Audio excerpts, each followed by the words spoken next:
অতিরিক্ত গরমের কারণে চুলারে একটু বাতাস খাওয়াইয়া এত মজাদার একটা পিঠা বানাইয়ে ফেলাইলাম। আসসালামু আলাইকুম ছোট্ট বন্ধুরা। অতিরিক্ত গরমে চুলার পাশে বইয়ে রান্না বাড়া করাটা অনেক কষ্টকর হইলেও চুলার রান্নার খাবার অনেক বেশি মজাদার হয়। আমার অনেক বেশি পছন্দের একটা পিঠা বানানো হইতেছে আজকে।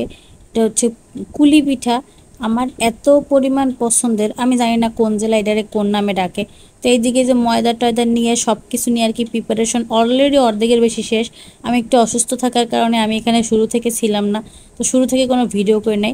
আর আমি জানি এই পিঠা বানানোর রেসিপি সব কিছুই সবাই আর কি জানে, তো এটা এক্সট্রা করে বলার কিছু নেই। তবে এখানে একটা মজার কাহিনী হয়েছে।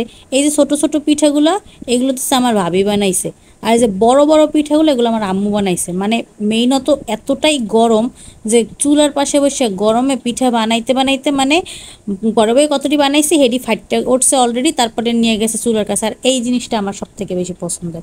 আমি ওই যে পিঠা বানানোর আগ পর্যন্ত এই যে তিলের যেটা এটা বানায়, তিল আর নারিকেল দিয়া, এটা আমি মনে করেন যে পিঠার থেকে এটা বেশি আমি আগে আগে খাইয়ে ফেলাই। তো মেইন যেটা হয়েছে যে আম্মু গরমে অস্থির হয়ে গেছে, আর সে কি করছে, একটা বড় একটা রুটি দিয়ে দুইটা করে পিঠা বানাইছে। মানে অনেক বড় বড় সাইজের পিঠা বানাইছে। সে বলছে 10টা খাইলেও তোরা খাবি, একটা খাইলেও তোরা খাবি, তাহলে কষ্ট করে একটা বানাইলেই তো হয়ে যায়, 10টা বানানো লাগে কিসে। তো এই যে হাতের সাইজে বড় পিঠাগুলো, এগুলো আমার আম্মু বানাইছে। আর ওই যে ছোট্ট ছোট্ট যেগুলো, এগুলো আমার ভাবি বানাইছে। সে আবার একটু সৌন্দর্য করতে গেছে, কিন্তু আম্মু বলতেছে সৌন্দর্যের দরকার নাই, তোরাই তো খাবি, আর তো কেউ খাইবে না।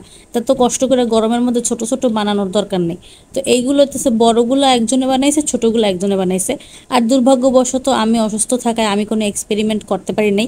আর নয়তো ছোটোবেলায় আমি এগুলো নিয়ে অনেক এক্সপেরিমেন্ট করতাম। আমি হচ্ছে পুতুল বানায় তার ভিতরে এই যে খাজা ঢুকাইয়া তারপরে ভাজতাম, কিন্তু এটা খুললে যাইতো কে জানি, জানি না। এই যে ভাজাভুজি এদিকে হইতে আছে, আর আমি যে একটা নিয়ে অলরেডি রুমে চললেও আসছি, কারণ ওই জায়গায় অনেক বেশি গরম।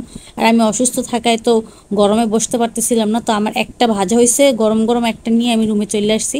আর খাইয়ে তোমাদেরকে একটু লোভ লাগাইতেছি, মানে দেখাইতেছি যে দেখো কত মজার হয়েছে। এই পিঠাটা আমি জানি না কেন আমার এত বেশি পছন্দের, তবে এটা আমার অনেক বেশি পছন্দের, অনেক বেশি।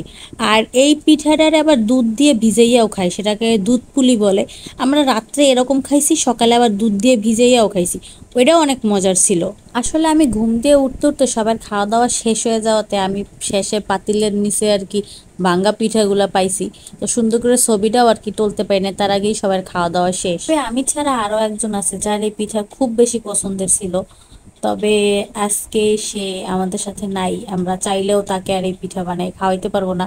আসলে এই জিনিসগুলো ভাবলে খুব খারাপ লাগে, তারপরেও কিছু করার নাই।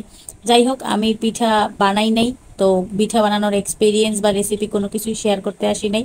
এগুলো আমার আম্মু আর ভাবি বানাইছে। আমি এগুলা জাস্ট খাইছি আর ভিডিও করছি। আপনারা কেমনে বানান জানায়েন, আমি নেক্সট টাইম ওইভাবে বানানোর চেষ্টা করব, কারণ আমি আবার এক্সপেরিমেন্ট করতে খুব পছন্দ করি।